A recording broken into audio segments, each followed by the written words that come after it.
प्रधानमंत्री मोदी और राष्ट्रपति ट्रंप की मुलाकात G7 समिट की साइडलाइंस पर होनी तय थी। राष्ट्रपति ट्रंप को जल्दी वापस अमेरिका लौटना पड़ा, जिसके कारण ये मुलाकात नहीं हो पाई। इसके बाद राष्ट्रपति ट्रंप के आग्रह पर आज दोनों लीडर्स की फोन पर बात हुई। See, there is a triple jhatka for Indian foreign policy. There is a direct link between the inflammatory, incendiary and provocative remarks made by Field Marshal Asim Munir and the April 22nd Pahalgam terror attacks. And this very man is invited for a lunch by President Trump in the White House. This is a setback for Indian diplomacy. Congress party fake news की factory है, झूठ की जननी है और उसके तमाम झूठों का जो मोदी विरोध में उतरते उतरते भारत विरोधी झूठ थे, पाकिस्तान परस्ती वाले झूठ थे, उनका आज पर्दाफाश हो चुका है, वो ध्वस्त हो चुके हैं। नमस्कार, हमारे डिजिटल प्लेटफॉर्म पर आपका बहुत स्वागत है। आपके साथ मैं हूं प्रीति पांडे। दोस्तों, आज हम बात करने वाले हैं प्रधानमंत्री नरेंद्र मोदी और अमेरिकी राष्ट्रपति डोनाल्ड ट्रंप के बीच फोन पर हुई 35 मिनट की बातचीत की, जिस दरमियान ऑपरेशन सिंदूर को लेकर एक बार फिर ये दावा किया जा रहा है कि भारत ने तटस्थता के साथ अमेरिकी राष्ट्रपति डोनाल्ड ट्रंप को ये कम्युनिकेट किया कि आखिर क्यों हमें ऑपरेशन सिंदूर की जरूरत पड़ी। आतंकवाद को लेकर अब भारत का जवाब ऑपरेशन सिंदूर के रूप में हमेशा देखने को मिलेगा। अगर कोई आतंकवादी घटना होती है तो भारत ऑपरेशन सिंदूर के जरिए उसका जवाब देगा। भारत उसे प्रॉक्सी वॉर नहीं बल्कि एक वॉर की तरह ही लेगा। इतना ही नहीं, आपको बता दें कि इस बातचीत के दरमियान इजराइल ईरान के बीच जो हालिया स्थितियां उत्पन्न हुई हैं उसे लेकर के भी डोनाल्ड ट्रंप के साथ भारतीय प्रधानमंत्री की बातचीत हुई। दरअसल विक्रम मिस्री विदेश सचिव की तरफ से आज एक प्रेस ब्रीफिंग की गई, जिसमें अमेरिकी राष्ट्रपति डोनाल्ड ट्रंप और प्रधानमंत्री नरेंद्र मोदी के बीच होने वाली बातचीत का पूरा ब्यौरा साझा किया गया। आपको बता दें, G7 समिट के दरमियान ही प्रधानमंत्री नरेंद्र मोदी को डोनाल्ड ट्रंप के साथ मिलना था, लेकिन क्योंकि इजराइल ईरान युद्ध जैसे हालातों के बीच डोनाल्ड ट्रंप ने अपने G7 समिट को कट शॉर्ट किया और जल्दी अमेरिका लौट गए। ऐसे में ये मुलाकात मुमकिन नहीं हो पाई। लेकिन आज ट्रंप के ही कहने पर अमेरिकी राष्ट्रपति डोनाल्ड ट्रंप के साथ प्रधानमंत्री नरेंद्र मोदी की 35 मिनट तक बातचीत हुई। क्या कुछ विक्रम मिस्री ने कहा, पहले सुन लेते हैं। प्रधानमंत्री मोदी और राष्ट्रपति ट्रंप की मुलाकात G7 समिट की साइडलाइंस पर होनी तय थी। राष्ट्रपति ट्रंप को जल्दी वापस अमेरिका लौटना पड़ा, जिसके कारण ये मुलाकात नहीं हो पाई। इसके बाद राष्ट्रपति ट्रंप के आग्रह पर आज दोनों लीडर्स की फोन पर बात हुई। बातचीत लगभग 35 मिनट चली। 22 अप्रैल को पहलगाम आतंकी हमले के बाद राष्ट्रपति ट्रंप ने फोन पर प्रधानमंत्री मोदी को शोक संवेदना प्रकट की थी और आतंक के खिलाफ समर्थन व्यक्त किया था। उसके बाद दोनों लीडर्स की ये पहली बातचीत थी। इसलिए प्रधानमंत्री मोदी ने राष्ट्रपति ट्रंप से ऑपरेशन सिंदूर के बारे में विस्तार से बात की। प्रधानमंत्री मोदी ने राष्ट्रपति ट्रंप को स्पष्ट रूप से कहा कि 22 अप्रैल के बाद भारत ने आतंकवाद के खिलाफ कार्रवाई करने का अपना दृढ़ संकल्प पूरी दुनिया को बता दिया था। तो चलिए, इस बातचीत में आपने ये तो सुना कि भारतीय प्रधानमंत्री नरेंद्र मोदी और अमेरिकी राष्ट्रपति के बीच बातचीत क्या हुई, लेकिन इस दरमियान एक बार फिर ऑपरेशन सिंदूर का जिक्र हुआ और सीज फायर का भी जिक्र हुआ। विक्रम मिस्री ने बताया कि भारत की तरफ से तटस्थता के साथ डोनाल्ड ट्रंप को ये कम्युनिकेट किया गया कि सीज फायर का फैसला कभी भी अमेरिका के प्रभाव में आकर नहीं लिया गया था। भारत ने कभी भी मध्यस्थता की बात नहीं कही थी और न ही अमेरिका की तरफ से इस पूरे मामले में मध्यस्थता की गई थी। क्या कुछ विक्रम मिस्री ने कहा, एक बार उसे भी सुन लेते हैं। भारत के मुंहतोड़ जवाब के कारण पाकिस्तान को भारत से सैन्य कार्रवाई रोकने का आग्रह करना पड़ा। प्रधानमंत्री मोदी ने राष्ट्रपति ट्रंप को स्पष्ट रूप से कहा कि इस पूरे घटनाक्रम के दौरान कभी भी किसी भी स्तर पर भारत अमेरिका ट्रेड डील या अमेरिका द्वारा भारत और पाकिस्तान के बीच मध्यस्थता जैसे विषयों पर बात नहीं हुई थी। सैन्य कार्रवाई रोकने की बात सीधे भारत और पाकिस्तान के बीच दोनों सेनाओं की एग्जिस्टिंग चैनल्स के माध्यम से हुई थी और पाकिस्तान के ही आग्रह पर हुई थी। प्रधानमंत्री मोदी ने जोर देकर कहा कि भारत ने न तो कभी मध्यस्थता स्वीकार की थी, न करता है और न ही कभी करेगा। इस विषय पर भारत में पूर्ण रूप से राजनीतिक एकमत है। राष्ट्रपति ट्रंप ने प्रधानमंत्री द्वारा विस्तार में बताई गई बातों को समझा और आतंकवाद के खिलाफ भारत की लड़ाई के प्रति समर्थन व्यक्त किया। अब विदेश सचिव की तरफ से जब इस तरह का बयान सामने आता है तो जाहिर है कि सियासत करने वाली पार्टियां भी खामोश नहीं रहने वाली थी। शिवसेना से लेकर के कांग्रेसी खेमे से इस पूरे मामले को लेकर के सवाल खड़ी किए जाने लगे। लोगों का कहना था कि इतने समय तक लगातार विपक्षी पार्टियां प्रधानमंत्री नरेंद्र मोदी से जवाब मांग रही हैं, लेकिन प्रधानमंत्री नरेंद्र मोदी ने इस पूरे मुद्दे को लेकर के कभी स्पष्टता के साथ न तो कुछ कहा और न ही संसद के विशेष सत्र का आह्वान करने की अपील के बावजूद उस पर रिस्पॉन्स दिया था।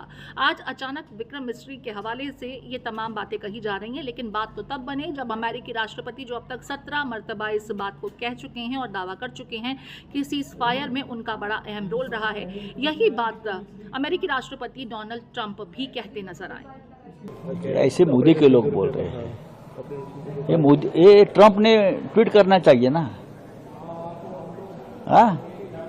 प्रेसिडेंट ट्रंप ने कहना चाहिए कि मेरी ये बात हो गई और मैं मेरे 17 बार जो मैंने कहा है कि मैंने मध्यस्थता की है, मैं मेरे शब्द वापस लेता हूं। ये ट्रंप जी ने कहना चाहिए। ये मोदी जी अगर कहेंगे तो आप विश्वास कौन रखेगा? See, there is a triple jhatka for Indian foreign policy. There is a direct link between the inflammatory, incendiary and provocative remarks made by Field Marshal Asim Munir and the April 22nd Pahalgam terror attacks. And this very man is invited for a lunch by President Trump in the White House. This is a setback for Indian diplomacy. It's definitely a setback. The man who gave oxygen, masterminded, orchestrated the Pahalgam terror attack, is now being invited for lunch by President Trump. Second, Michael Kurilla, the chief of the US Central Command, calls Pakistan a phenomenal partner in counter-terrorism operations. The first time. Pakistan, phenomenal partner. It's a phenomenal perpetrator, not a phenomenal partner. And third, President Trump 14 times has claimed that he mediated between India and Pakistan, which meant that Operation Sindoor had to be, stopped, paused, as the Prime Minister says. And he used trade as an instrument. Now, for 37 days, the Prime Minister did not say anything. Now, today, we are told that he had a 35-minute call with President Trump. And there is a readout of what the Prime Minister is supposed to have said to Mr. Trump, President Trump. President Trump has also put out a statement from the White House. There is a difference between the two statements. Normally, these statements are different because they appeal to different audiences. So, my question is very simple. Prime Minister, there is a statement that the Prime Minister told the President Trump that America had no role, that we reject mediation, all that, this is what opposition parties, which is what the Indian National Congress has been demanding. But for 37 days, the Prime Minister has kept quiet. And today, we are being asked to believe that this is what he told President Trump. All I am saying is, President Trump's statement also talks about Europe, it talks about Middle East, let that be. He also talks of international trade, bilateral relations. He talks of defense procurement. All that is not there in the Prime Minister's readout. However, let's take the Prime Minister's readout as the base. Why can't the Prime Minister call an all-party meeting tomorrow or day after tomorrow? Take the opposition parties' leaders into confidence and say the same thing which has been put out today by the Foreign Secretary. Why is the Prime Minister getting others to speak on his behalf? I have no comments on what Foreign Secretary has said. But there are questions. The questions are asked by political parties, by people of our country. The questions are posed to Prime Minister of India, Mr. Narendra Modi. Why Prime Minister cannot open his mouth and tell the people what exactly happened? What was the role played by US, his own friend, Mr. Donald Trump? Why Prime Minister is not opening up his mouth.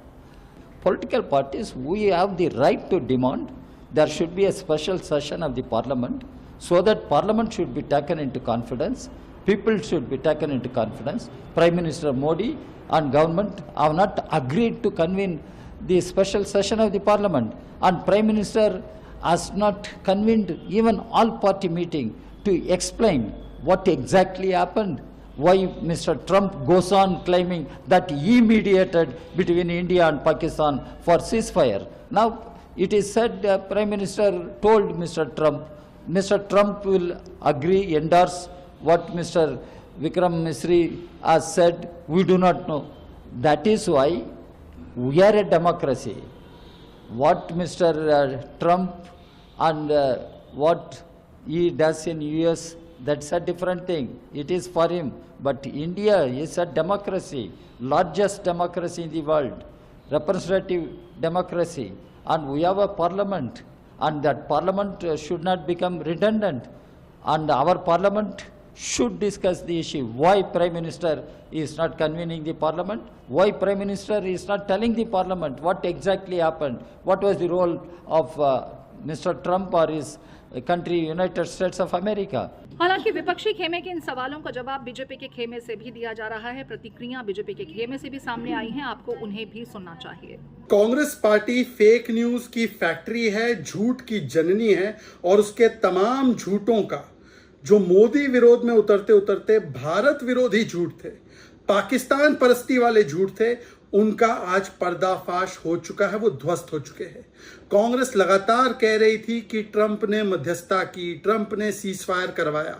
आज प्रधानमंत्री नरेंद्र मोदी जी ने साफ साफ Donald Trump जी से कह दिया कि कोई मध्यस्थता, कोई इंटरवेंशन, कोई हस्तक्षेप किसी तीसरे देश ने नहीं किया, बल्कि पाकिस्तान के डीजीएमओ ने भारत के डीजीएमओ को कॉल किया जब उसको मुंह तोड़ जवाब और कार्रवाई का सामना करना पड़ा।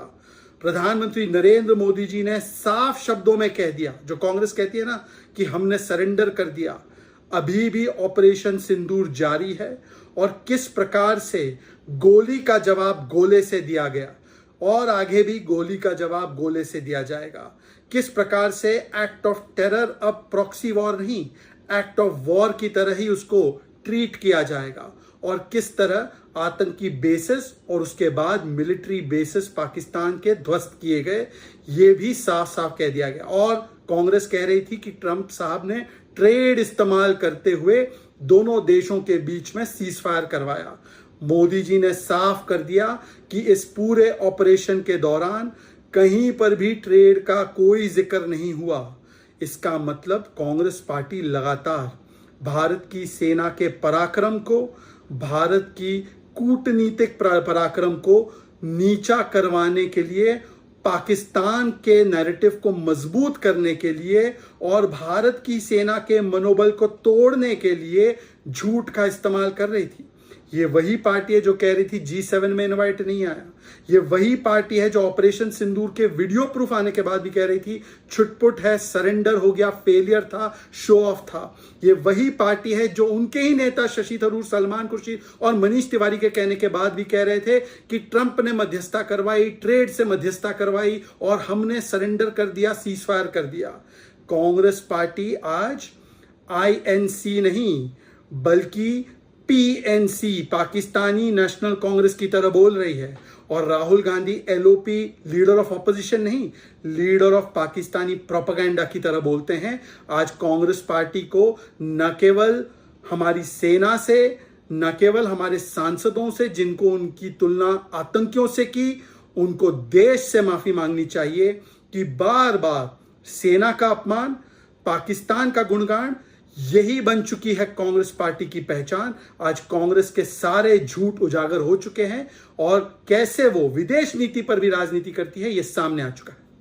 तो देखिए, एक बार फिर डोनाल्ड ट्रंप और प्रधानमंत्री नरेंद्र मोदी के बीच हुई बातचीत के बाद देश में ऑपरेशन सिंदूर, सीजफायर और पाकिस्तान को लेकर भारत का जो स्टैंड है उस पर सियासत शुरू हो गई है। खास करके डोनाल्ड ट्रंप जो अब तक कई मर्तबा ये दावा कर चुके हैं कि सीजफायर उनके कहने से हुआ, कई मंचों के प्लेटफॉर्म पर जाकर वो ये बात कर चुके हैं। आज उनसे बातचीत के बाद विक्रम मिस्री ने जरूर इस बात का जिक्र किया है, लेकिन विपक्षी खेमा यही कह रहा है कि यही बात अगर डोनाल्ड ट्रंप आप कह दें कि इससे पहले जो 17 मर्तबा उन्होंने दावे किए थे उनमें सच्चाई नहीं थी, बल्कि जो भारत सरकार और प्रधानमंत्री नरेंद्र मोदी के हवाले से कहा जा रहा है वही सही है। इस पूरे मुद्दे को आप किस तरीके से देखते हैं? सियासत पुरजोर तरीके से हो रही है, आपके कमेंट्स का हमें इंतजार रहेगा।